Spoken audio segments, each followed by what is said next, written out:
Austol. Assalamualaikum warahmatullahi wabarakatuh, guys. Waalaikumsalam warahmatullahi wabarakatuh. Ya, nih kita balik lagi ya, Oke. Mas Deka. Ini kita balik lagi nih, ngobrol bareng lagi. Iya. Masalah ini sih sebenarnya Dan. Apa tuh? Kalau saya kan sebenarnya nggak pernah terlibat di dalam pekerjaan riba lah gitu ya. Di instansi-instansi yang Paling di kalau dunia antar riba. jemput pernah lah ya, kalau antar jemput. Pernah, ya itu beda lagi ceritanya. Oke. Cuman kalau saya pribadi untuk terjun di sebuah pekerjaan atau perusahaan yang bergerak di dunia ribawi sih, alhamdulillah nggak pernah. Nah, ini sih mungkin lebih ke arah Zidan yang pernah gitu kan. Dan kalau kita bicara tentang masalah riba, kan sebenarnya sekarang ini udah banyak gitu informasi ya, baik dari YouTube, dari media, segala macam lah gitu terkait dosa-dosa riba, bahayanya bekerja di instansi riba dan segala macam gitu Bisa ya. dikatakan kalau sekarang itu ya 80% atau 90% lah ya, semua orang tuh udah tahu, Udah tahu, riba betul. itu hukumnya Betul, apa betul, gitu betul, ya. betul. Meskipun balik lagi kita di sini nggak berbicara tentang hukum yang ilmunya terlalu Iya, tinggi betul. nggak ya, tapi saya yakin Iya, loh, betul. ini semua orang tuh udah pada tahu gitu, Jadi termasuk gini. yang kerja di sana pun. Jadi gini fenomenanya, saya dulu punya teman, Iya. ketemu sama teman saya yang memang kerjanya di lembaga ribawi. Nah, terus lagi ngobrol gitu kan, tiba-tiba ada satu obrolan yang dia akhirnya mengarah begini, dia pegang perutnya. Iya nih, perut udah mulai gede kata gitu. Kebanyakan makan riba. Dia ngomong gitu. Maksudnya ya dia kan udah tahu gitu loh. Berarti Bapak nggak menyinggung kan? Enggak. Kakak tidak menyinggung seseorang Enggak. yang ada di sebelah bapak, tidak ya? Bapak ngerasa buncit? Enggak kan? Jadi gitu maksudnya gini loh. Enggak loh. Dia udah tahu gitu bahwa dia kerja di riba tapi Oh, jadi si ini masih kerja di sana? masih. Oke. Jadi poinnya itu maksudnya dia menganggap itu sebagai bercandaan gitu loh. Ternyata itu real. Real, itu teman-teman saya gitu. Jadi kan di situ saya sempat agak-agak shock gitu ya dengar dia ngomong kayak gitu, tapi dia menganggap itu sebagai bercandaan gitu. Nah, berarti kalau kita ambil kesimpulan sebenarnya mungkin 90% mungkin lebih lah bahwa orang-orang yang bekerja di lembaga ribawi itu mereka udah tahu bahwa riba itu hukumnya seperti apa gitu ya. Tapi mereka masih berat Iya, gitu untuk memang ada meninggalkan itu. banyak faktor yang bikin mereka berat sih untuk meninggalkan itu, meskipun Nah. mereka tahu gitu. Poinnya di sini, menurut Zidan yang dulu sudah sempat bekerja di sana, apa sih yang bikin orang-orang itu berat untuk meninggalkan pekerjaan ribanya ini? Oke. Apa ya? Kalau dari saya pribadi ya, yang berat, yang pertama itu gaji. Apalagi di nggak tahu ya kalau di perusahaan lain, tapi kalau di tempat saya bekerja kemarin itu udah gajinya tuh udah tertinggi dibandingin misalnya yang selevel nih, kayak misalnya bagian departemen Ya, ini CS misalnya gitu ya. CS dibandingin sama CS di tempat satu lain, dan yang lain pasti beda ya? jauh beda. Kemudian style sih, kayak misalnya tuh gaya hidup, apalagi kalau kerja di gengsi nah gitu. jadi kalau kerja di sana itu Kesannya keren. iya kesannya keren, rapi, Iya, iya. Padahal, wangi. padahal kerjanya dari pagi sampai malam ya. Aduh, Pak, kalau mau ngomong soal pekerjaannya ya, Mana Sabtu kerja lagi ya. aduh, Kerja nggak pakai libur itu. kalau ngomong masalah pekerjaannya, fix saya boleh jamin semua orang pasti pengen keluar. Iya betul, betul, betul. Kalau ngomongin masalah pekerjaan, Ada nggak kenal tanggal merah ya, apalagi sudah akhir bulan ya. aduh, nggak. Tapi kan memang mereka kan maksudnya walaupun kerja, tapi kan itu dihitung lemburnya. Ada kompensasinya, tetap ada kompensasinya gitu nggak sih? Iya sih Pak, memang. Tapi menurut saya pribadi ya, yang saya waktu itu zaman itu masih di situ, kayak kehidupan kita ya untuk Iya, perusahaan. Sabtu Minggu aja kalau diliburkan, kayak kita nih sekarang nih, alhamdulillah ya, kami sekarang di Aus Kredit ini kita libur ya, Libur. Sabtu Ahad kita libur ya. Tanggal merah kita libur ya. Ahad buat kajian. Ya, Ahad kita buat kajian buat sama keluarga, alhamdulillah. Nah, jadi Sabtu Minggu aja jujur merasa kurang nggak? Oh iya. Merasa Jelas, kurang nggak? jelas. Merasa kurang kan? Jadi gimana kalau yang udah dipotong lagi satu hari, belum lagi yang hari Minggu yang seharusnya itu kan untuk keluarga, untuk apa, mungkin juga kalau nggak kemana-mana tapi istirahat, masih ditelepon urusan kerjaan Pak. Pertanyaannya gini, tapi masih banyak yang bertahan gitu ya? Nah itu tadi, Karena karena cuan. cuannya Ya benar, gede. benar, benar. sama gengsinya tinggi. Jadi bahwa godaannya yang paling utama ya itu berarti. Tapi juga banyak Pak yang berat untuk keluar, kayak teman-teman saya ada nih. Ya ini sekalian lah teman-teman saya yang buat yang nonton nih semangat ya, yang buat yang memang pengen keluar. Sama kayak ini ya juga teman-teman Jangan ragu, teman-teman jangan ragu. Bapak juga Oh, ini iya, ya. iya, betul. Maksudnya tuh ada yang sebenarnya dia pengen keluar tapi orang tuanya tidak mengizinkan. Betul. Yang sudah menikah pun mertuanya tidak mengizinkan. Ada juga yang sebenarnya tidak berkeinginan untuk bekerja di sana tapi karena orang tua. Benar. Ada kan Pak Itu ya? ada juga ada. Kejadian Teman saya ya. juga ada yang kayak Nah, gitu. jadi orang tua itu ya apalagi kita juga memang kita dituntut, meskipun orang tua itu dalam keadaan kafir, kita tetap harus berbakti kepada harus orang berbakti tua. kepada orang tua. Nah, itu juga salah satu yang beratnya. Nah, terus juga ini yang paling sering nih Pak, yang paling sering dilakukan. Sebenarnya ini nggak penting. Maksudnya itu keseringan kemakan omongan orang. Gimana tuh? Ngerti nggak? Kalau misalnya gini, misalnya nanti keluar, emang nggak takut ya nanti gini. Kenapa sih keluar? Ini kan gini. Jadi Kita ini punya pertimbangannya- prinsip, tapi digoyahkan sama omongan orang luar lagi. Jadi malahan. pertimbangannya omongan orang gitu ya. Iya. Akhirnya takut untuk berhenti gitu ya. Tapi kalau saya pribadi sih mungkin menilai masalah ini itu memang faktornya masalah pendapatan sih. Karena kita sudah terbiasa dengan gaji sekian misalnya. Anggaplah misalnya 4 juta atau 5 juta anggaplah gini ya. Walaupun saya tahu gajinya lebih dari itu gitu ya. Anggap misalnya kita sudah terbiasa dengan gaji 5 juta. Akhirnya setelah kita tahu bahwa pekerjaan di riba seperti ini dan seperti itu, kita memutuskan untuk berhenti. Atau kita belum memutuskan untuk berhenti, tapi pertimbangan kita ketika berhenti, anggaplah kita sudah punya pekerjaan lain misalnya gitu ya. Tapi pendapatannya di bawah ini, bahkan mungkin jauh gitu. Itu kan akhirnya kita pertimbangannya, wah bisa nggak ya gitu loh. Apalagi yang sudah berkeluarga misalnya Iya. gitu kan. Gaji 5 juta aja kadang kurang gitu kan. Ini tiba-tiba harus dituntut berhenti dan ada pekerjaan dengan gaji cuma 2 juta misalnya gitu. Nah itu sih sebenarnya yang kadang-kadang jadi pertimbangan, karena sudah terbiasa dengan gaji sekian, takut gitu loh. Iya. Padahal ini kan masalahnya masalah Keyakinan. keyakinan. Nah ini balik lagi ke pembahasan kita yang pertama. Nah itu tadi Balik ke tadi lah keyakinan. tadi mau ngomong itu. Iya. Nah jadi balik lagi ke pembahasan kita yang kemarin. Jadi mau keluar itu takut. Yang pertama takut belum dapat Iya, pekerjaan. betul. Yang kedua nunggu pekerjaan dulu baru mau keluar. Betul. Sedang itu sulit loh. Sulit, ya, betul. Sulit. Nah, terus pekerjaan pun ini bukan kalimatnya aja yang dapat pekerjaan, tapi dilihat lagi pekerjaannya. Gajinya sesuai atau enggak, sama atau enggak. Dan itu memang godaan uang itu memang luar biasa Iya sih. benar. Yang paling berat sih kalau saya bilang gitu. Meskipun yang nggak munafik ya, kita juga kerja di sini juga karena uang juga. Iya, benar, karena benar untuk, dong. karena kita untuk menafkahi. Ya kalau anak secara istri. logika sih nggak ada orang yang mau kerja nggak dibayar Pak. Pasti semua bekerja untuk mendapatkan penghasilan. Tapi bicaranya adalah seberapa besar penghasilannya. Nah kalau menurut saya sih mungkin kalau dari teman-teman terdekat saya permasalahannya sih lebih ke arah situ gitu. Padahal kan kalau kita analogikan bahwa ketika kita kecebur ke dalam got gitu ya, kecebur ke dalam got nih, basah misalnya gitu. Yang kita pikirkan yang pertama kan gimana caranya keluar dari got itu dulu. Iya. Ya kan? Udah keluar, baru kita pikirin, oh iya baju harus diganti, celana harus diganti misalnya gitu. Tapi kan yang pertama dilakukan adalah keluar dulu. Iya, keluar dulu. Nah, bukannya kita mikir di dalam got, baju harus diganti ya celana, kan enggak gitu. Keluar dulu dari got, sudah keluar, baru kita ganti baju, baru kita ganti celana. Iya. Nah, itu kan kayak kalau memang pengen keluar, tapi yang pertama tanggungan masih berat.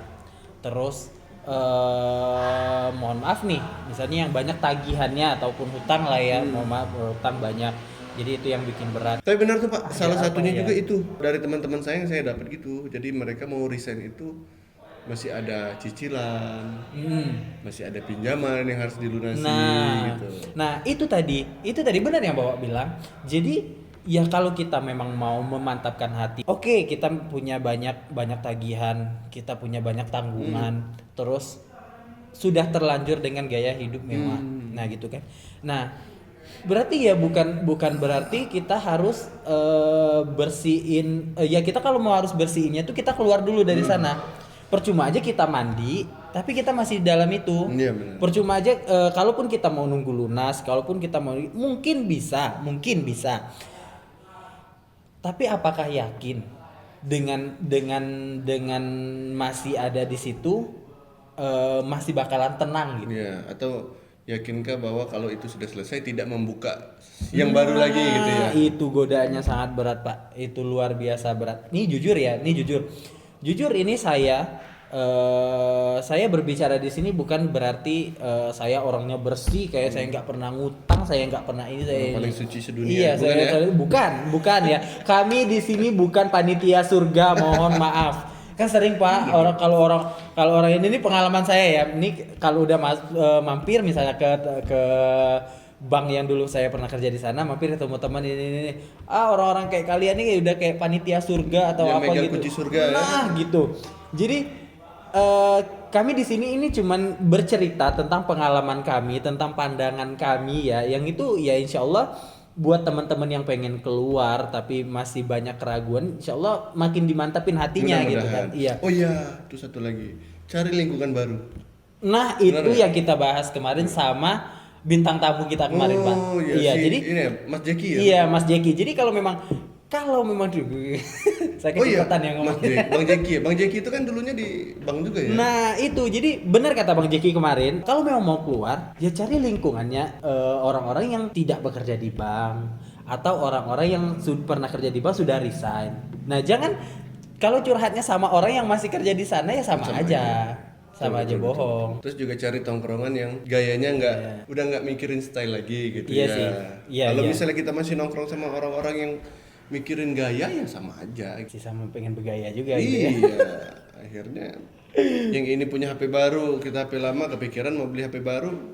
Tapi menurut Anda nih, menurut Bapak nih kan sebagai orang yang memang belum pernah di sana, belum pernah di bank. Ngelihatnya gimana sih, Pak? Kan kalau sekarang ini udah tahu tahu kalau di sana itu sebenarnya tuh menangis di balik tertawa gitu sebenarnya ya. Pekerjanya. Iya, Oh. pekerjanya. Melihat pekerjanya maksudnya itu gimana sih menurut Bapak orang-orang yang awam yang nggak pernah kerja di sana ngelihat mereka kayak misalnya mereka keluar dari kantor, Iya. mereka datang kantor dengan look mereka yang udah wow. Kalau saya pribadi, saya ngerasa gini Pak, saya bersyukur tidak pernah diuji dengan ujian itu.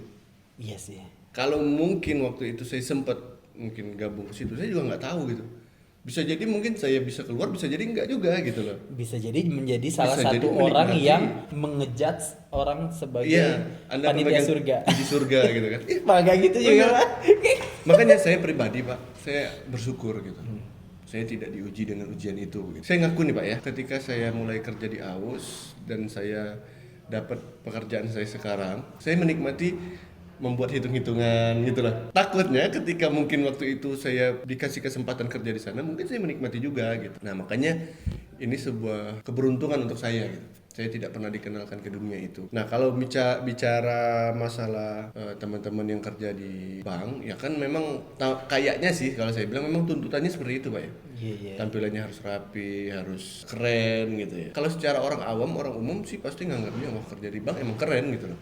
Karena begini Pak, itu kan sebenarnya masalah persepsi bahwa gimana cara kita menampilkan diri kita ketika kita ada di bawah payung sebuah instansi, orang menilai instansi itu dari kita. Kalau tampilan kita keren, berarti orang akan menilai instansi ini keren. Nah, di situ tuntutan karyawan bank, kenapa mereka harus keren? Karena mereka harus mewakili instansi mereka gitu loh. Sehingga Intinya kayak karyawan AUS sekarang juga Iya. keren-keren ya. Makanya kita sekarang harus keren supaya orang menilai AUS itu keren gitu loh. Kalau untuk orang awam pasti menilai kerja di bank itu keren gitu loh. Walaupun saya tahu gitu loh kerjanya di saya udah nggak berdarah lagi gitu Pak mungkin ya. Saking kerjanya Udah benar-benar kebas, Pak. iya gitu udah loh. kebas. Tapi bener Pak, maksudnya tuh berbicara soal keren-kerenan. Tapi jujur nih ada cerita lucu. Waktu saya pertama kali yang namanya kita kan kerja di sana pertama kali, setelah itu saya berapa bulan ya habis itu ya 2 bulan atau 3 bulan setelah itu saya bikin nemtek Pak. Nemtek kan kalau di perusahaan kita kan Iya. ada nemteknya kan. Waduh tuh kalau bisa 24 jam saya pakai Dipakai itu ya? nemtek. Kemana-mana saya pakai Karena nemtek. kesannya pokoknya. jadi keren gitu ya? Iya karena kerja di mana loh gitu kan. Nih lihat nih gitu ya. Iya. Ya gitu. Ya mengutip dari obrolan yang kemarin juga dari Bang Jeki itu, bahwa memang kalau kita mau berusaha untuk berhenti dari bank atau berhenti dari lembaga ribawi, kalau kitanya masih ngerasa berat, kita harus cari orang-orang yang dulunya sudah bekerja di sana dan sudah berhenti gitu loh. Jangan kita bertanya ke orang yang masih kerja di sana gitu. Iya. Terus juga cari lingkungan baru yang memang mendukung itu gitu. Kalau lingkungan kita juga masih itu aja, ya saya kayaknya berat sih. Manusia ini kan dua, Pak. Ada orang yang memang bisa meyakinkan dirinya untuk merubah tingkah lakunya, ada orang yang memang butuh lingkungan gitu loh. Iya. Kalau memang kita tipikal orang yang memang bisa untuk merubah sesuatu itu dari keyakinan, ya itu bagus gitu loh. Tapi kalau kita tipikal orang yang butuh lingkungan, ya kita harus rubah lingkungan kita dan cari lingkungannya yang memang udah benar-benar menerapkan atau benar-benar menghindari gitu loh, dari hal-hal yang haram gitu. Iya iya. Berarti ini kan juga bukan hanya tentang pekerjaan riba itu sendiri gitu Pak ya. Maksudnya itu berarti juga hal-hal yang tidak baik lainnya. Ya, secara Maksudnya itu umum sih, hal-hal yang secara secara yang tidak baik lainnya. Misalnya kayak ini maaf nih ya, sekali lagi nih kita tidak mengejudge orang nih ya. Ini kita cuma berbicara sesuai pengalaman kita. Misalnya kayak perokok gitu Pak ya. Kalau mau berhenti ngerokok, Tapi itu nanti kita bahas di segmen lain, bagus tuh. oh oke, Ya. next time ya. Ini Gimana spill aja caranya ya. kita berhenti merokok gitu ya. Nah kayak ngerokok, kayak misalnya tuh Memulai pola hidup sehat gitu ya. kayak mabuk-mabukan atau Iya. apa gitu kan. Ya kalau memang mau berubah, ya harus cari lingkungannya yang polanya juga bagus gitu kan, yang pengen berhenti ngerokok, cari teman yang nggak merokok. Ya bukan berarti yang teman yang ngasih ngerokok kita musuhin, enggak. Nah jadi kayak yang Bapak bilang tadi, untuk mencari lingkungan itu, nah ini kan berarti kita tidak lagi berbicara tentang yang riba tadi ya, berarti Secara umum. ya secara umum semua pekerjaan atau kebiasaan yang tidak baik lah ya, kayak ngerokok, kayak mabuk-mabukan atau memulai kebiasaan baru yang atau baru main sih, game ya. terus, yang hobi begadang apa segala macam. Nah itu berarti memang harus cari lingkungannya. Mau keluar dari riba berarti cari lingkungannya yang orang tidak bekerja di sana atau mantan pekerja di sana. Nah kalau mau berhenti ngerokok berarti cari lingkungan yang tidak perokok. Nah meskipun Atau Anda mau coba mulai jogging setiap pagi ya Pak ya? ya ikut TBR Jambi ya. Cari teman-teman yang udah mulai jogging gitu Iya, ya. kayak saya Pak. Iya benar. Ya intinya begitulah. Jadi apa ya? Jangan dinikmati sih kalau saya bilang. Kalau kita sudah tahu itu sesuatu hal yang buruk, intinya satu sih, kita harus mulai sadar bahwa hal itu hal yang buruk gitu. Harus kita sadari dulu, harus kita terima dulu. Nah, ketika itu sudah kita terima, baru kita harus mulai merubah gitu ya. Kalaupun memang belum yakin, maksudnya itu kita udah tahu nih dia buruk. Kalaupun masih kayak ada ragu, masih mau bertahan, atau mending kalian cari tahu deh. Maksudnya itu ini nanti efeknya gimana sih? Bahayanya seperti apa? Bahayanya gimana sih gitu? Karena sesuatu hal yang buruk itu bahayanya tuh belum tentu terjadinya ke diri kita sendiri. Bisa jadi terjadi ke orang-orang terdekat loh Pak. Banyak teman-teman saya yang dulu kerja di sana itu anaknya sering masuk rumah sakit. Ini fakta ya, ini fakta. Atau suaminya gitu. Sampai masuk rumah sakit, dan setelah keluar dari sana, alhamdulillah. Iya. Berarti itu bukan apa-apa ya, maksudnya itu bukan hal-hal yang itu semua kuasa Allah. Jadi ketika Anda masih bekerja di lembaga ribawi, kalau Anda merasa masih baik-baik aja, coba lihat lingkungan. Orang-orang terdekat kita coba dilihat. Ada juga teman saya tuh yang sampai sekarang belum dikasih anak gitu. Bapak ini baru melahirkan anaknya nih. Iya. Pak, nanti jadi lama nih, nggak bisa lama loh katanya. Closing Pak. Oke, mungkin segitu dulu obrolan kita. Oke, jangan lupa di subscribe, di like, di komen, di share ke teman-teman kalian, biar semuanya ngasih semangat lah ya buat semuanya, dan supaya obrolan kita bisa jadi solusi. Nah, dan kalau kalian memang suka dengan channel ini, silakan komen, silakan subscribe, karena subscribe itu gratis guys. Iya. Silakan ditonton semua videonya ya, dari video pertama, dari video shortnya boleh, video panjangnya boleh. Insyaallah semuanya bermanfaat. Ya, insyaallah kita bakalan tetap sering upload ya. Sip. Insyaallah. Oke, saya Zidan, mohon undur diri. Saya Deka. Iya. Terima kasih banyak untuk teman-teman. Wabillahi taufiq wal hidayah. Wassalamualaikum warahmatullahi wabarakatuh.